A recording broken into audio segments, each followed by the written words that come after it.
Bismillahirrahmanirrahim. Assalamualaikum warahmatullahi wabarakatuh. Let me introduce myself first. My name is Muhammad Saleh Aspa and I'm from English Education Department on second semester. Jadi di video kali ini aku akan membahas tentang beberapa vocabulary beserta definisi dan cara penggunaannya. Yang pertama, vocabulary apologize, excuses, and thanks. Apologize. Definition of apologize.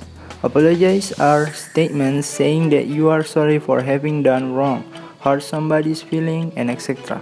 Jadi maksudnya, apologize itu seperti permintaan maaf setelah kamu melakukan suatu kesalahan atau menyakiti perasaan seorang lain dan sebagainya.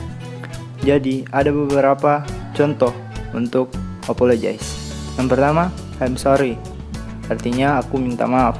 Pardon juga biasanya berartikan maaf tapi tidak secara langsung atau ada kejelasan yang ingin dipastikan. Kemudian, please accept my apology.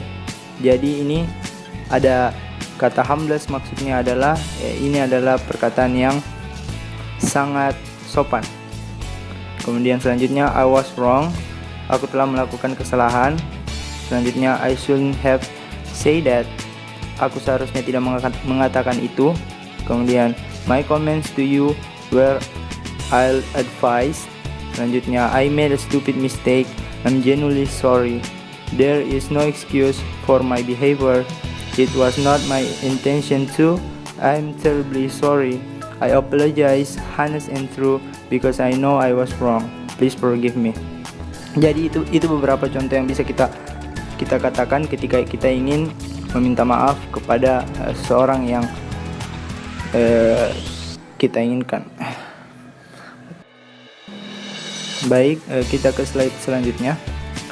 We can apologize in different ways and in different situations. For example, jadi kita bisa menggunakan beberapa perkataan maaf di beberapa situasi yang berbeda. Contoh yang pertama, I'm sorry, I beg your pardon. Ini kita gunakan pada situasi when you close the door in someone face, interrupt someone face, and etc. Jadi ketika kalian melakukan kesalahan yang tidak disengaja atau yang bersifat tidak terlalu menyakiti orang lain, dan ini adalah permintaan maaf yang sangat biasa. Kemudian yang kedua, I'm very terribly sorry, I'm sorry, I'm awful sorry. Ini adalah permintaan maaf yang cukup kuat dan kita bisa gunakan ketika when you step on someone's foot or take their coat by mistake. Jadi ketika kalian melakukan kesalahan yang cukup menyakitkan bagi seseorang dan itu bisa menyakiti fisik atau perasaannya. Kemudian yang ketiga, sorry to keep you waiting, I won't be long, I will talk to you soon. Ini digunakan ketika someone is waiting to see you and you are busy with someone else. Jadi kalian bisa menggunakan ini ketika kalian memiliki kesibukan dan ingin meminta maaf karena tidak memiliki waktu untuk orang lain yang membutuhkan bantuanmu. Baik, some example formal apologize. I must apologize for being late. I must apologize for being late. Please accept our apologize for the mistake in your order. I would like to apologize for. Jadi di sini adalah contoh-contoh permintaan maaf yang bisa kalian lakukan pada saat situasi formal. Misalnya ketika kalian adalah seorang dosen, kemudian atau kalian seorang karyawan yang terlambat masuk ke kantor, kalian bisa menggunakan permintaan maaf yang seperti ini. Baik, yang kedua adalah excuse atau bisa kita artikan secara singkat sebagai kata untuk permisi. Baik, definition. Excuse are reason given to explain or defend your behavior or reason for the apology. which may or may not be true. If it is not true, it should be a reason that people will believe. And an excuse is an explanation or a reason for an action. And excuses are used to forgive somebody for something they have done or justify somebody's behavior. And the last, excuse is used as an apology when you interrupt somebody, disagree, and etc.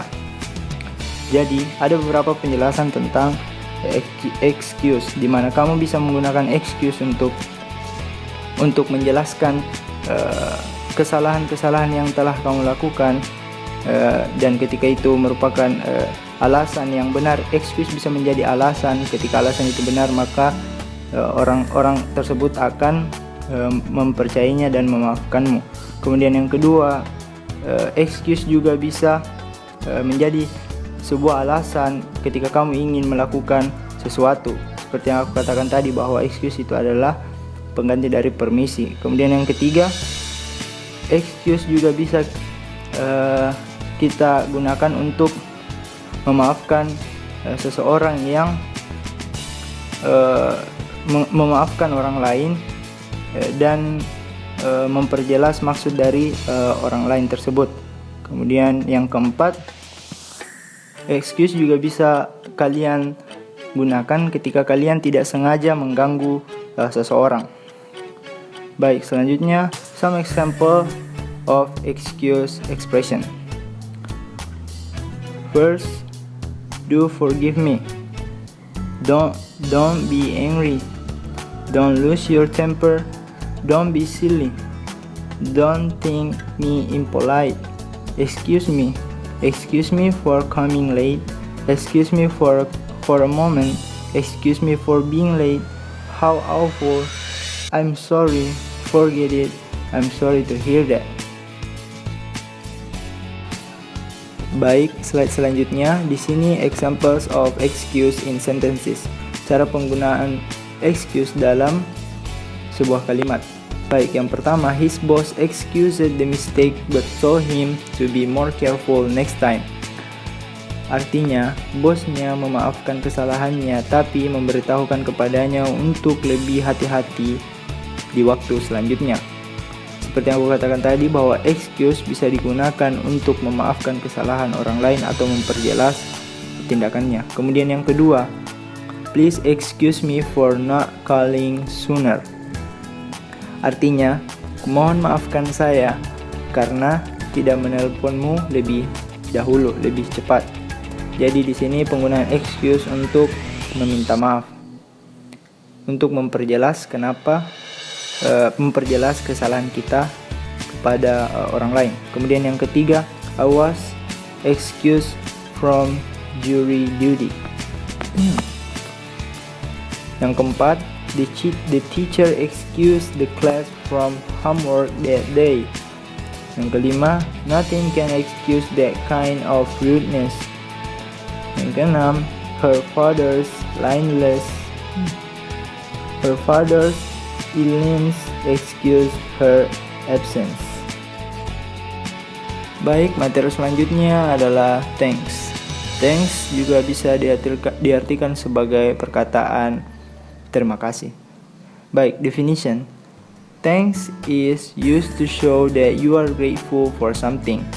Jadi thanks ini bisa kita gunakan ketika kamu merasa senang akibat sesuatu, ya, atau merasa berterima kasih terhadap sesuatu. Ya, kemudian some example atau contoh-contohnya. Thank you very much, artinya terima kasih banyak. Thank you so much hampir sama dengan thank you very much. I'm much obliged, aku sangat bersyukur. I can express how grateful I am, aku tidak bisa mengekspresikan betapa beruntungnya aku. I'm deeply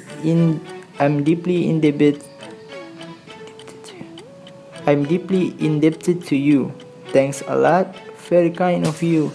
You've done a great for me, a great favor. You're welcome. We are very grateful to all of you. It's a pleasure. Please accept my thanks. Please accept my sincere thanks. I can't thank you enough. Baik, materi selanjutnya adalah request. Request. When we make a request, we ask someone for something or ask someone to do something. Jadi, request itu bermakna permohonan. Jadi, ketika kamu membuat sebuah permohonan, kamu bisa menggunakan itu ketika kamu ingin seseorang melakukan sesuatu atau ingin sesuatu dari seseorang. Selanjutnya, asking for something. There are different ways of asking for something. We usually ask for something in a polite and indirect way. For example, using can, could, would you mind, would you mind if, and may. Example for a dialogue. Contoh dalam dialog. Can I have the salt? Of course, here you are. Artinya, bisakah saya mendapatkan garam? Dijawab, tentu saja, ini dia.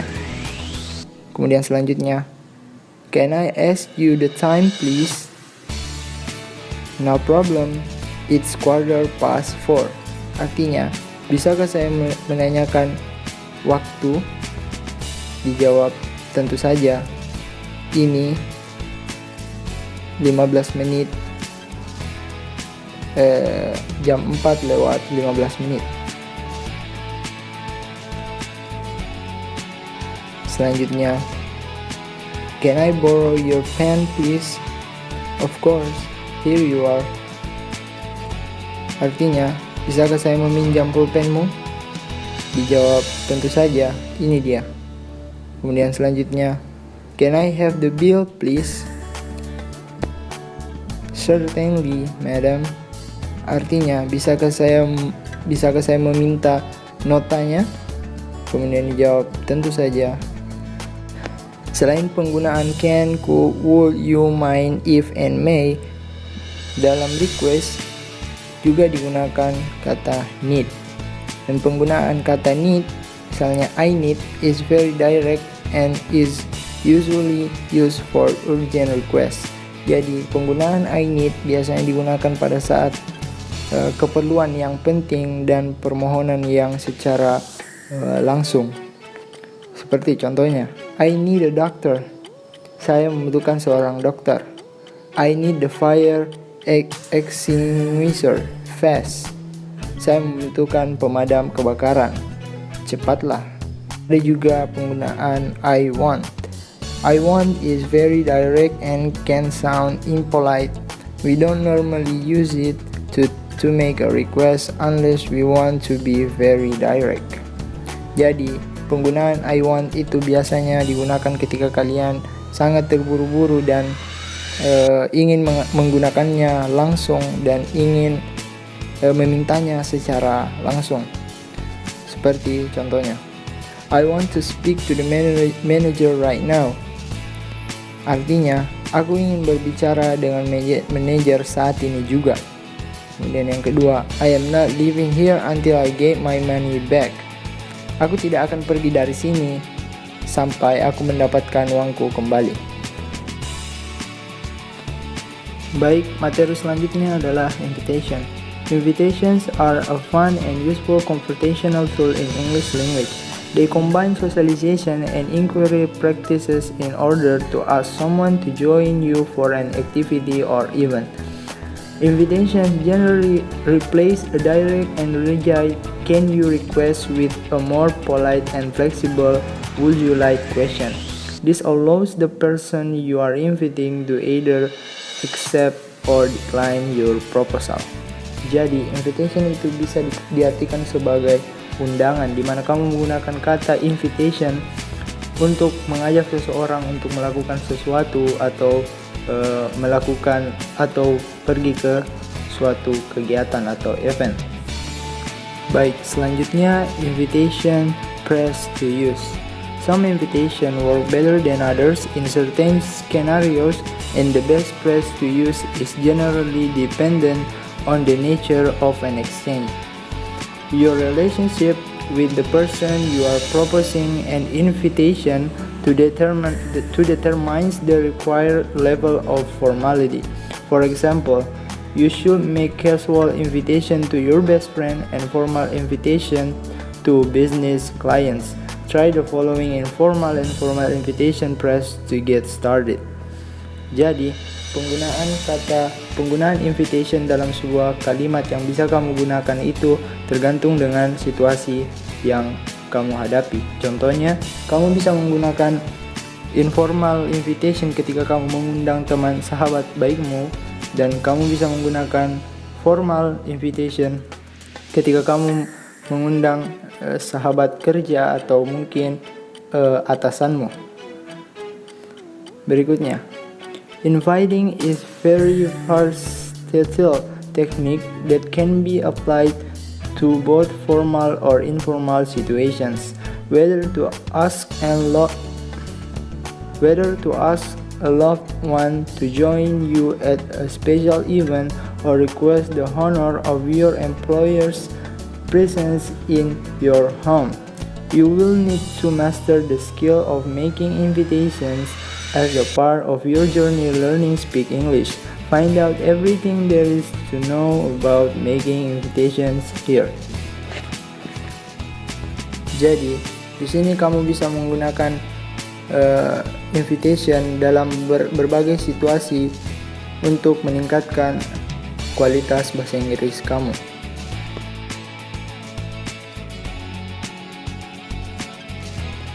Baik, dalam invitation ada pembagian jenis yaitu informal dan formal invitation. Informal.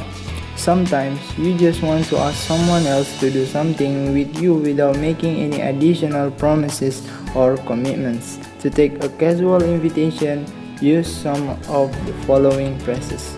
Jadi, kamu bisa menggunakan informal invitation untuk melakukan pertemuan yang biasa-biasa saja tanpa memerlukan undangan yang khusus. Contohnya, do you want plus infinitive verb. Artinya, kamu bisa menggunakan kata do you want dalam menggunakan invitation yang bersifat kasual atau biasa, yang artinya apakah kamu ingin. Contohnya, do you want to have a drink with me? Artinya, apakah kamu ingin minum bersamaku? Dan selanjutnya, kata why don't we ditambah dengan verb. Why don't we berarti seperti kata ajakan yang artinya bolehkah kita atau mengapa kita tidak melakukan sesuatu. Contohnya, why don't we go out for dinner? Mengapa kita tidak keluar saja untuk makan malam, seperti itu. Kemudian selanjutnya let's ditambah dengan kata kerja atau verb. Contohnya, let's go away this weekend. Artinya, mari kita berangkat minggu ini. Kemudian selanjutnya, how about ditambah dengan verb plus ing. Contohnya, how about going to a movie? Jadi penggunaan how ditambah dengan verb ing. Contohnya, how about going to a movie? Artinya, bagaimana kalau kita pergi menonton movie? Selanjutnya, when you want to communicate to someone that you plan to found or otherwise coordinate an activity, indicate this with a phrase that provides more context about your invitation and or the event. These phrases let a person know that they will not need to pay if they choose to accept your invitation because you will assuming financial responsibility. Jadi kalian juga bisa menggunakan kalimat invitations untuk meyakinkan orang yang kamu ajak agar mereka datang dengan cuma-cuma. Maksudnya mereka tidak dirugikan apabila menerima undanganmu. Contohnya, I'm buying. Let's get a drink. I'm buying. Maksudnya kamu mengajak seseorang untuk minum, kemudian tetapi kamu belanjakan orang tersebut. Kamu membayarkan minuman tersebut untuknya. Ya, seperti itu. Kemudian my treat. Why don't we have a breakfast? My treat. Jadi di sini artinya kenapa kita tidak sarapan? Aku yang. It's on me. Let's go celebrate with dinner. It's on me. Artinya hampir sama dengan I'm buying. Ayo selebrasikan makan malam ini. Biar aku yang bayar. Seperti itu. Kemudian you are my guest. Usually accompanied by an offer to pay. No, I'll pay the tab. You are my guest. Baik, selanjutnya formal phrases. When a situation calls for more formality, use proper phrases like this to maintain an elevated level of respect and politeness. Jadi kamu bisa meningkatkan tingkat kehormatanmu atau tingkat kesopananmu kepada seseorang apabila situasi ketika kamu ingin menggunakan invitation dalam situasi yang formal. Contohnya, would you like to attend the performance with me? Ini lebih sopan dibandingkan dengan can we atau contoh-contoh informal phrases yang sebelumnya. Yang kedua, I'd like to ask you. Tambah infinitive verb. I'd like to ask you to attend the open ceremonies next week. Artinya, aku ingin mengajakmu untuk datang ke upacara pembukaan minggu depan. Di sini penggunaan I'd like to ask you sebenarnya bukan untuk bertanya, tetapi digunakan untuk mengajak. Seperti itu. Kemudian selanjutnya, it would be my pleasure if you would. It would be my pleasure if you would join us for dinner tonight. Ini lebih sopan dibandingkan kamu menggunakan kata why don't we atau bisakah kita. Di sini artinya it would be my pleasure. Aku akan sangat senang if you would join us for dinner tonight. Jika kamu ikut bersama kami untuk makan malam. May we have the honor of your presence at dinner on Friday. Baik, itu saja yang bisa saya jelaskan pada video dan kesempatan kali ini. Apabila kalian punya pertanyaan atau masukan dan tanggapan, kalian bisa menulisnya di bawah kolom komentar. Dan apabila terdapat kesalahan dalam penyampaian materi ataupun kesalahan kata, saya memohon maaf. I will end this video by say thank you. Assalamualaikum warahmatullahi wabarakatuh.